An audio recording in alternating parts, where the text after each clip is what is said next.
Hello दोस्तों। स्वागत है आपका मेरे चैनल पर। तो कई लोग मेरे से पूछते हैं, हम भी कई बार डिस्कस करते हैं कि स्टॉक मार्केट में पैसे कमाने हैं, क्या नहीं करना, क्या करना चाहिए। बहुत सारे लोगों ने बहुत सारी राय दी हुई है इस पे। लेकिन देखो, अगर स्टॉक मार्केट में अगर आपको टिके रहना है, पैसे कमाने हैं तो टिके रहना पड़ेगा। और अगर टिके रहना है तो आपके पास पैसे बचे रहने चाहिए। और पैसे बचाने के लिए आपको कोशिश करनी है कि आप मिस्टेक्स कम से कम करो। देखो, 100% मिस्टेक्स अवॉइड नहीं हो पाती है स्टॉक मार्केट में। मैं बताता हूँ क्यों। क्योंकि 100% कुछ भी नहीं है स्टॉक मार्केट में। कोई प्रेडिक्ट नहीं कर सकता स्टॉक मार्केट ऊपर जाएगा, नीचे जाएगा, साइडवेज जाएगा। क्या होने वाला है, क्या नहीं होने वाला है, ये किसी को मालूम नहीं है। कंपनी में कुछ अगर इंटरनली चल रहा है तो कंपनी का स्टॉक वेरी करेगा। तो इंटरनल मेंबर्स को भी इतना आइडिया नहीं होता है कि स्टॉक को कंट्रोल कैसे करें। तो 100% तो कुछ भी नहीं है, लेकिन कुछ श्योर शॉर्ट मिस्टेक्स है जो मेजरली बिगिनर्स करते हैं। बट कई बार मैंने देखा है भावनाओं में बह के बड़े लोग भी कर लेते हैं, जो एक्सपीरियंस्ड लोग हैं। वो लोग भी भावनाओं में बह के वो लॉस ले नहीं पाते। आपको पहले तो लॉस लेना सीखना पड़ेगा। आप जिस दिन लॉस लेना सीख गए, आप प्रॉफिट भी लेना सीख जाओगे स्टॉक मार्केट में। ठीक है। तो कुछ मिस्टेक्स जो ट्रेडिंग के टाइम पे लोग करते हैं, मैं लेके आया हूँ जो आप अवॉइड कर सकते हो। So let's begin. So first mistake, never ever average the stock on the losing side. अभी ये देखो, इसमें क्या करते हैं लोग कि एक स्टॉक ले लिया, जैसे आपने 250 के रेट पे ले लिया, आपने बाई करा है। अभी लोग क्या करते हैं, अगर 245 हो गया और दिख रहा है कि 245 हो रहा है, अपने को तो 5 रुपए का लॉस हो रहा है, 100 क्वांटिटी ले लिए, 500 रुपए का लॉस। तो लोग लॉस ले नहीं पाते हैं। तो लोग क्या करते हैं, अगर जैसे 100 क्वांटिटी लिए, 100 क्वांटिटी और 245 पे भी ले लेंगे कि स्टॉक का एवरेज प्राइस कितना हो जाएगा अपना, 247.5 हो गया। लेकिन ये एक बार काम करेगा, दो बार काम करेगा, बार बार काम नहीं करेगा। कई बार होता है, अगर आप एक आध बार भी इसमें गलत हुए तो आपका जो 5 दिन का प्रॉफिट है वो छठवें दिन सब इवन आउट कर देगा। ये स्ट्रेटेजी पता है। तो प्रॉफिट थोड़ा थोड़ा थोड़ा थोड़ा थोड़ा करके लोग लेते हैं, लेकिन लॉस एक साथ ले लेते हैं। तो ये मिस्टेक मेन अवॉइड करनी है। Never ever average the stock on the losing side. अगर आपका स्टॉक ऊपर जा रहा है, 250 पे आपने खरीदा, 255 हो गया, तो ले लो, कोई प्रॉब्लम नहीं है। अगर अपनी साइड पे मार्केट है, विन हो रहा है, तो आप एक्स्ट्रा क्वांटिटीज ऐड कर सकते हो। वैसे जनरली मैं इसमें भी रिकमेंड नहीं करता, आपको डिसिप्लिन मेंटेन करना चाहिए। लेकिन अगर नहीं, कि श्योर शॉट है कि आगे बढ़ने ही वाला है मार्केट, आपने स्ट्रेटेजिक एनालिसिस कर रखा है, पूरा टेक्निकलिटी आपको पूरी मालूम है, और आप ये चांस ले रहे हो, तो फिर भी सही है। बट कभी भी लूजिंग साइड पे लेना नहीं चाहिए। Accept the loss, lose less, walkout. Simple सी स्ट्रेटेजी है। क्योंकि अगर 245 पे अगर आपने 100 और ऐड कर दी, 250 पे ऑलरेडी आपकी 100 क्वांटिटीज है, और अगर सपोज 240 हो गया उसका, तो आपको 200 क्वांटिटीज का लॉस होगा। ये आप देखिए, समझ रहे हो आप? तो आते हैं अपने नेक्स्ट पॉइंट पे। Never ever trade without a stop loss. लोग क्या करते हैं, पोजीशन तो ले ली, सपोज 250 पे पोजीशन ले ली 100 क्वांटिटीज की, दिमाग में रखते हैं स्टॉप लॉस कि अगर 245 हुआ तो मैं सपोज सेल कर दूंगा, I will exit the position, उधर से बाहर निकल जाऊंगा। बट जब सही वाली बात आती है, 245 पे जब स्टॉक पहुंच जाता है, तब लालच आता है उनको कि 500 का तो नुकसान हो रखा है, 500 का नुकसान तो ले नहीं सकते। तो वो लोग और वेट करते हैं उसमें, कि थोड़ा ऊपर जाएगा, 251 तक भी जाएगा तो, या फिर इवन आउट 250 तक भी पहुंचा तो मैं जीरो लॉस लेके निकल जाऊंगा, लेकिन 500 रुपए का लॉस नहीं लूंगा। इसमें क्या होता है कि एक आध बार अगर आपका काम कर गया ये स्ट्रेटेजी, तो और बुरा है। क्योंकि एक बार काम कर गया हुआ, आपको आदत लग गई है। लेकिन हर बार ये नहीं होगा। 245 से वो सपोज नीचे ही जाने लग जाता है हर बार, तो प्रॉब्लम है। तो स्टॉप लॉस के बिना अगर आप ट्रेड कर रहे हो, नेकेड ट्रेडिंग अगर आप कर रहे हो, तो believe me, in a long run, एक आध बार तुक्का लगता है, दो बार लगता है, तीन बार भी चलो लग गया तुक्का, बट हर बार नहीं लगेगा। ये आपको अल्टीमेटली, अगर आप 6 महीने का अपना ये निकालोगे डेटा, तो आपको लॉस ही हुआ होगा। आप लिख के ले लो मेरे से। तो स्टॉप लॉस के बिना कभी भी ट्रेड ना करें स्टॉक मार्केट में। Don't bet high quantity if you are not sure. अपना थर्ड पॉइंट ये है। तो क्या होता है मैं बताता हूँ। किसी किसी लोगों की सोच मैंने देखा है। कई बार लोग बात करते हैं, कई बार मैंने पब्लिक प्लेसेस पर भी सुना है। जैसे स्टॉक मार्केट के अपने बीएससी के अराउंड, एनएससी के अराउंड लोग मिलते हैं, लोग बात करते हैं। और सब लोगों के अपने अपने ट्रेडिंग करने के तरीके हैं। उसमें कोई प्रॉब्लम नहीं है। लोग अपने अपने तरीके से कर रहे हैं, कोई प्रॉब्लम है ही नहीं। बट प्रॉब्लम कहाँ शुरू होती है, जब आप के अगेंस्ट जा रहा होता है मार्केट। आपने सपोज बाई करा और मार्केट डाउन जा रहा है, तब प्रॉब्लम है। आपने सपोज सेल करा, शॉर्ट करी क्वांटिटी, और मार्केट अप जा रहा है, तब प्रॉब्लम है। तो यहाँ पर इस मिस्टेक से अवॉइड।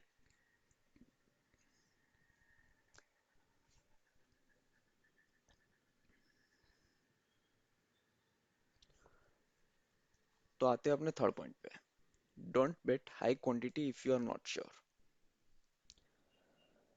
अभी जो नए लोग होते हैं, नए लोग बहुत ये मिस्टेक बहुत करते हैं। नए लोगों को होता है कि स्टॉक मार्केट को ऐसे देखते हैं कि 2 दिन में और ऐसे अमीर बन जाएंगे, मतलब सीधे वॉरेन बफेट।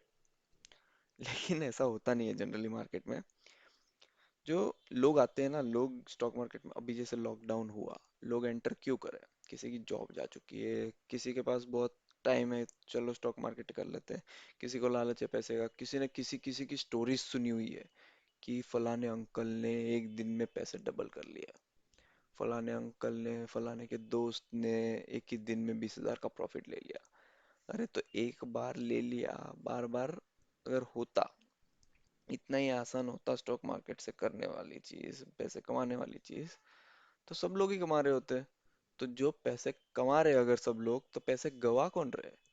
स्टॉक मार्केट में एक भी पैसा ऊपर से तो आता नहीं है। स्टॉक मार्केट में क्या होता है कि अगर जो क्वांटिटी लोग बाई कर रहे हैं, तो कोई लोग सेल भी तो करने चाहिए।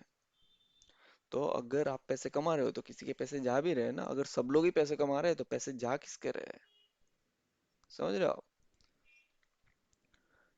तो यहाँ लॉजिकली आपको हाई क्वांटिटी कभी भी, अगर आप नए हो स्टॉक मार्केट में, आपको आइडिया नहीं है स्टॉक मार्केट काम कैसे करता है, स्टॉक मार्केट ऊपर नीचे कैसे होता है, क्या क्या फैक्टर्स है जो स्टॉक मार्केट के प्राइसेस को अफेक्ट करते हैं, प्री मार्केट सेशन क्या होता है। तो प्री मार्केट ओपन सेशन मुझे कई लोगों ने बोला है। देखता हूँ, अगर आगे डिमांड रही तो उसकी भी वीडियो बना दूंगा कि प्राइस कैसे डिसाइड होता है स्टॉक का। तो आप बताना कमेंट में, अगर आपको एक वीडियो चाहिए कि स्टॉक का ओपनिंग प्राइस डिसाइड कैसे होता है। प्री मार्केट सेशन में होता है, सबको मालूम है। क्या हम प्री मार्केट सेशन में ट्रेड ले सकते हैं, क्या नहीं ले सकते, क्या है क्या नहीं है, पूरी वीडियो एक बनाऊंगा प्री मार्केट ओपन सेशन भी। ठीक है। तो बेसिकली हाँ, पॉइंट पे आते हैं कि अभी लोग जैसे उनके पास है 10,000 रुपए, लेकिन मार्जिन ले रखा है किसी किसी ट्रेडर से 50x का। तो 2,000 रुपए में 50x का मार्जिन, मतलब आपको, सॉरी, 10,000 रुपए में सपोज आपके अकाउंट में पड़े हुए हैं, 50x का मार्जिन ले रखा, आपको 5 लाख की क्वांटिटी लेने देगा। अभी 5 लाख की क्वांटिटी लेने में प्रॉब्लम नहीं है। जब जाएगी, सपोज 10,000 आपने 5 लाख के स्टॉक ले लिया, उसमें 1% भी अगर डाउन हुआ, तो 5 लाख का 1% कितना हुआ, 5,000 रुपये हो गए। लेकिन आपके पास असल में पैसे कितने थे, 10,000 रुपये अकाउंट में। तो अगर 10,000 में से 5,000 आपके पैसे चले गए, बचे कितने, 5,000 रुपये। तो लॉस आपको कितना हुआ, 5,000 रुपये। तो सीधा सीधा 50% लॉस हुआ, जबकि प्राइस सिर्फ 1% डाउन हुआ है। समझ रहे हो। यहाँ पर पूरा मार्जिन का घपला है। तो कभी भी आपको हाई क्वांटिटी में ट्रेड नहीं करना है। और एक ट्रेड पे 2% से ज्यादा आपके अकाउंट में जितना बैलेंस, सपोज 10,000 रुपये, तो आपका stop loss risk reward management ऐसा होना चाहिए कि 2% से ज्यादा आप एक ट्रेड पे लॉस लो ही मत। मतलब अगर आपको 2%, 1.5, 2%, 2.5 की रेंज में अगर आपको लॉस हो गया है, एग्जिट करो पोजीशन, नेक्स्ट डे ट्रेड लो, कोई दिक्कत नहीं है। स्टॉक मार्केट नेक्स्ट डे भी खुलने वाला है। बट अगर आप एक साथ ही इतना बड़ा लॉस ले लोगे, आप मार्केट में टिकोगे ही नहीं। जब आप मार्केट में टिकोगे ही नहीं तो पैसे कैसे कमाओगे? सीधी सी बात है। तो आते हैं अपने अगले पॉइंट पे। Don't go for less liquidity stocks. तो लिक्विडिटी क्या होती है? कई लोगों को मालूम होता है लिक्विडिटी क्या होती है, लिक्विडिटी क्या नहीं, मतलब लिक्विडिटी कैसे काम करती है।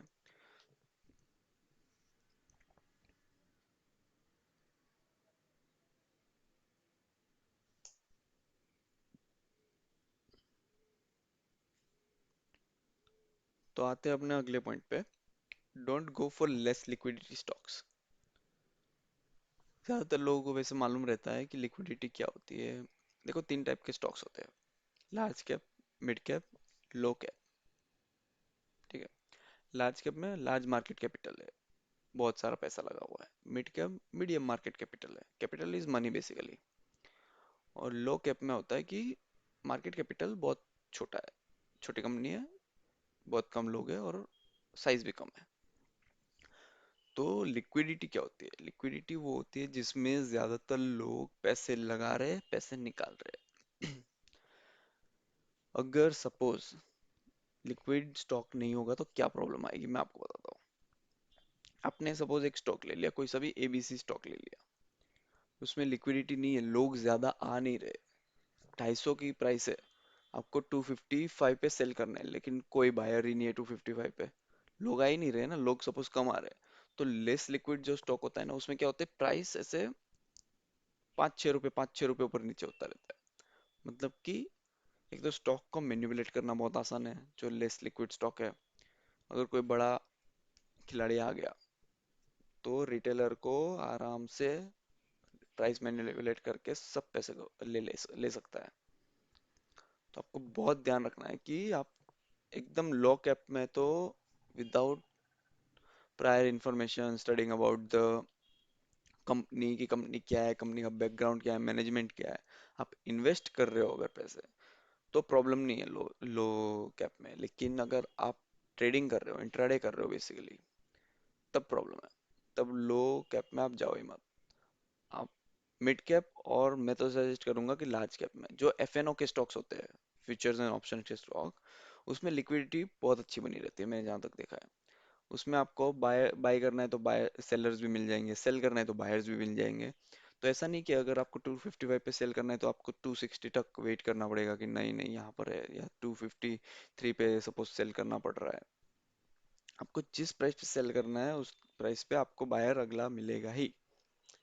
तो वो होती है हाई लिक्विडिटी। तो लार्ज कैप में जाओगे या फ्यूचर्स एंड ऑप्शंस में जो स्टॉक ऑलरेडी है, उसके आप चाहे इक्विटी में ट्रेड करो, बट उसमें आपको लिक्विडिटी अच्छी मिलेगी। तो आते हैं अगले अपने पॉइंट पे। Don't trade for 15-30 minutes after the market opens if you are new to the market. हाँ, और मार्केट का प्री मार्केट सेशन क्या होता है, 9 to 9:15 होता है। फिर 9:15 से 9:45 तक मार्केट बहुत ज़्यादा फ्लक्चुएट करता है, क्योंकि बड़े बड़े ट्रेडर्स जो होते हैं, बड़ी बड़ी कंपनीज जो होती है, म्यूचुअल फंड्स वाले जो लोग होते हैं, वो लार्ज क्वांटिटी में बाइंग सेलिंग ट्रेडिंग सब कर रहे होते हैं। तो कोई एक पर्टिकुलर ट्रेंड सेट नहीं हुआ होता है मार्केट का, मार्केट ऊपर जाएगा नीचे जाएगा कोई कह नहीं सकता है। जो एक्सपर्ट लोग हैं वो भी चलो तुक्का लगा लगा के 50% तक सही हो जाते हैं, 50 60 65% तक सही हो गए, लेकिन 100% तो कोई सही नहीं हो पाता है कि मार्केट ऊपर जाएगा। 9:15 कोई कोई बता नहीं सकता है कि मार्केट ऊपर जाएगा नीचे जाएगा, आपको बाई करना चाहिए सेल करना चाहिए क्या करना चाहिए। तो जो नए लोग हैं, अगर आप 9:45 तक पहले मार्केट को सेटल होने दो, एटलीस्ट 9:30 9:45 तक मार्केट को सेटल होने दो, अपने स्टॉक को सेटल होने दो, ट्रेंड एक चालू होने दो। एक ट्रेंड जब चालू हो गया, आप बहती गंगा में हाथ धोओगे तो हाथ धुल जाएंगे। अगेंस्ट द वाटर जाओगे आप, फ्लो गंगा के अगेंस्ट जाओगे तो गंगा आपको बहा के ले जाएगी। वही बात है, आप अगर मार्केट के अगेंस्ट जाओगे तो बहुत मुश्किल है टिक पाना। तो आते हैं अगले पॉइंट पे अपने। Don't compromise on your risk reward ratio if you want to stay longer in this market. बहुत ज्यादा इंपॉर्टेंट पॉइंट है रिस्क रिवॉर्ड रेशियो।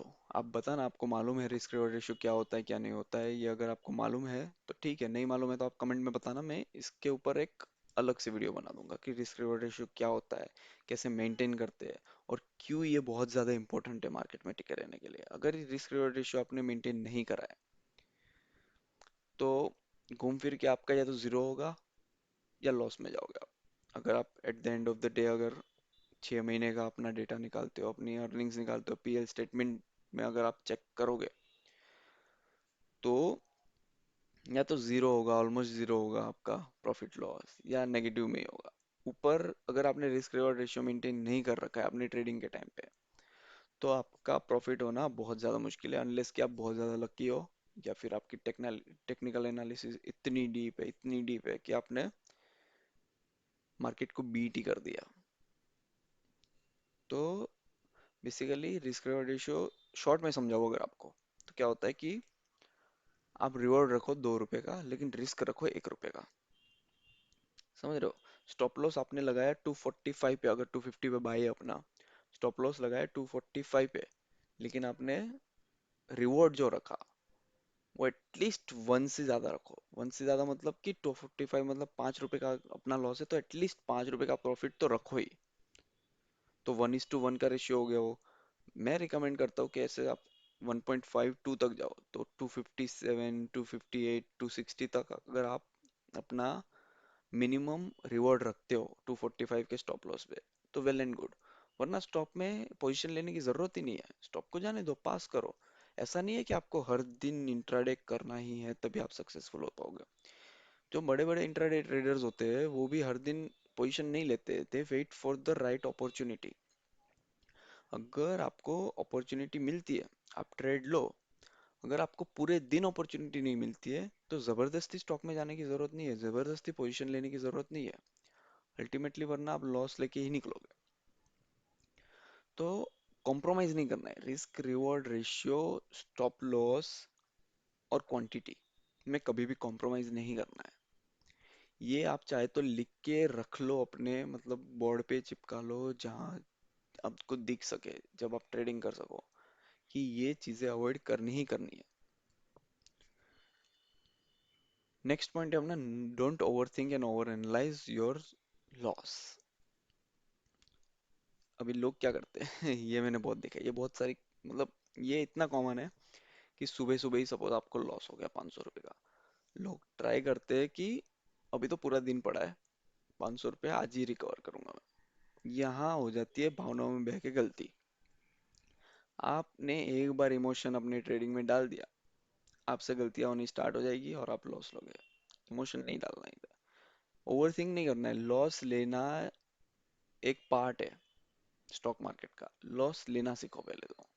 छोटा लॉस लो, प्रॉफिट ज्यादा करो। रिस्क रिवॉर्ड रेशियो में यही होता है, आपने 5 रुपए का लॉस लेने का रखा, प्रॉफिट आप कितना लेने का सोच रहे हो, 10 रुपए का। तो ठीक है, तो अगर आप 50% टाइम भी सही हो जाते हो तो आपको मार्केट बहुत कमा के देगा। और 50% टाइम सही होना, बिलीव मी, इतना मुश्किल नहीं है। 100% टाइम सही होना तो इम्पॉसिबल है। और जो अच्छे अच्छे ट्रेडर्स होते हैं 60-70% तक वो सही हो जाते हैं जनरली। उनकी एनालिसिस इतनी सही होती है, एक्सपीरियंस होता है, तो धीरे धीरे समझ में आ जाता है। बट ओवर एनालाइज नहीं करना है कि लॉस हो गया अब क्या होगा, इतना लॉस तो मुझे लेना ही नहीं चाहिए था। कई बार क्या होता है, स्टॉप लॉस हिट होके मार्केट रिवर्स हो जाता है। आपका स्टॉप लॉस 245 पे हो गया, फिर 260 तक गया वापस स्टॉक, तब ऐसा लगता है कि अरे मैंने क्या कर दिया। लेकिन एक बार आपका स्टॉप लॉस हिट हो गया, आपकी पोजीशन जो भी था, विन साइड हो, लूज साइड हो, कुछ भी, कोई सी भी साइड हो, आपका जब काम हो गया या फिर काम नहीं हुआ, इन द सेंस कि स्टॉप लॉस हिट हो गया, आप स्क्रीन बंद कर दो, मार्केट को देखो ही मत।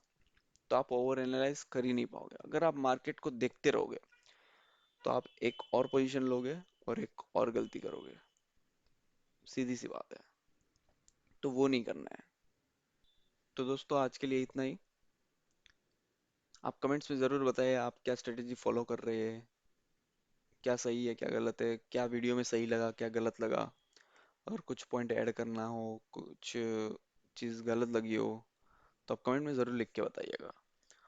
और चैनल को सब्सक्राइब करना और वीडियो को लाइक करना ना भूलें। नया चैनल है, हम ऐसे ही कंटेंट डालते रहेंगे, इंफॉर्मेटिव कंटेंट जो यूज़र्स को हेल्प करे। थैंक यू दोस्तों, thank you very much, signing off. Thanks a lot.